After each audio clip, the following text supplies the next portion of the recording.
Kottayam RTO ഓഫീസിൽ RTO ഇല്ലാത്തത് ഇടപാടുകാരെ വലയ്ക്കുന്നു. 100 കണക്കിന് അപേക്ഷകളാണ് നടപടിയാകാതെ കെട്ടിക്കിടക്കുന്നത്. 2 മാസം മുമ്പ് കോട്ടയം RTO സ്ഥലം മാറിപ്പോയി. പകരം വന്ന RTO ആരോഗ്യ പ്രശ്നങ്ങളെ തുടർന്ന് മെഡിക്കൽ ലീവിൽ പോയതോടെയാണ് ഓഫീസിന്റെ പ്രവർത്തനം അവതാളത്തിലായത്. 24 പ്രൈം ടൈം ബ്രേക്കിംഗ്. വലിയ വാഹനങ്ങളെ സംബന്ധിച്ചുള്ള പേപ്പർ വർക്കുകൾ മുഴുവൻ പെൻഡിംഗ് ആയിട്ട് കിടക്കുകയാണ്.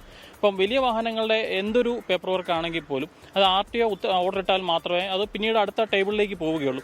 അപ്പം ആ ഒരു വലിയൊരു പ്രതിസന്ധിയിലൂടെയാണ് നിലവിൽ കടന്നു പോയിക്കൊണ്ടിരിക്കുന്നത്. എന്നെ സംബന്ധിച്ച് ഞാനൊരു ഒരു പ്രൈവറ്റ് ബസ്സിന്റെ പെർമിറ്റ് റിന്യൂവലിന് അപേക്ഷയിട്ടു. പക്ഷെ നമ്മളിവിടെ വന്ന് അന്വേഷിക്കുമ്പോൾ അന്നത്തെ അതേ സ്റ്റേജിൽ തന്നെയാണ് ഇത് ഇപ്പോഴും നിൽക്കുന്നത്.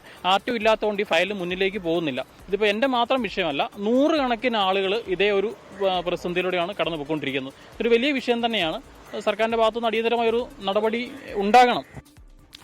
ടോബി ജോൺസൺ വിവരങ്ങളുമായി കോട്ടയത്ത് നിന്ന് ചേരുന്നുണ്ട്. ടോബി, എന്താണ് 2 മാസം കഴിഞ്ഞിട്ടും ഒരു പകരം സംവിധാനം ഇല്ലാതെ പോയത് എന്തുകൊണ്ടാണ് ടോബി?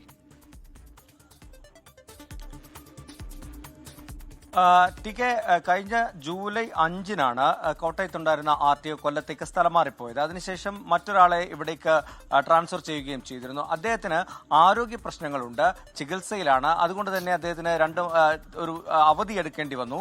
എന്നാൽ ഈ അവധിയെടുത്ത് പോയ RTOയ്ക്ക് പകരം ഒരു RTOയെ ഇതുവരെ നിയമിച്ചിട്ടില്ല എന്നുള്ളതാണ് ഈ പ്രതിസന്ധിക്കുള്ള കാരണം.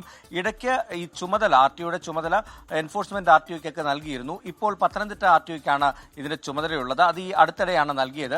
എന്തായാലും അദ്ദേഹത്തിനും ഈ വർക്ക് ലോഡ് കൂടുതലാണ്. അതായത് പത്തനംതിട്ടയുടെ കാര്യം നോക്കണം, കോട്ടയത്തിന്റെ കാര്യം നോക്കണം. ഓൺലൈനിലൂടെയുള്ള കാര്യങ്ങളെല്ലാം കൃത്യമായി അദ്ദേഹം ചെയ്യുന്നുണ്ട് എന്നാണ് നമുക്ക് മനസ്സിലാക്കാൻ സാധിക്കുന്നത്. എന്നാൽ അതല്ല, അതിനപ്പുറത്തേക്കൊരു RTO ഇല്ലാത്ത ഒരു അവസ്ഥ ഒരു ജില്ലാ ഓഫീസിൽ ഉണ്ടാകുമ്പോൾ അതിന്റെ ബുദ്ധിമുട്ട് വളരെ വലുതാണ്.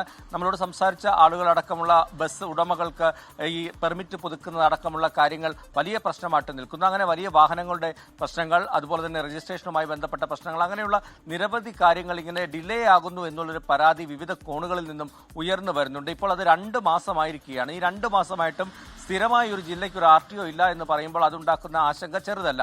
അതുകൊണ്ട് തന്നെ എത്രയും വേഗം ഈ ഒരു പ്രശ്നം പരിഹരിച്ച് പുതിയൊരു RTOയെ ഇവിടേക്ക് കൊണ്ടുവരണമെന്നുള്ളൊരു ആവശ്യമാണ് വിവിധ കോണുകളിൽ നിന്നും ഉയർന്നു വരുന്നത്.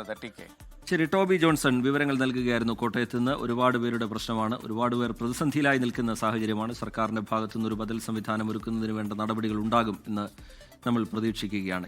ലോകത്തെവിടെയായാലും ഏത് സമയത്തും 24 വാർത്തകളും ഓഗ്മെന്റഡ് റിയാലിറ്റി പാക്കേജുകളും എക്സ്പ്ലെയിനറുകളും വിശദമായി കാണാൻ ഞങ്ങളുടെ YouTube ചാനൽ നിങ്ങൾക്ക് സബ്സ്ക്രൈബ് ചെയ്യാം.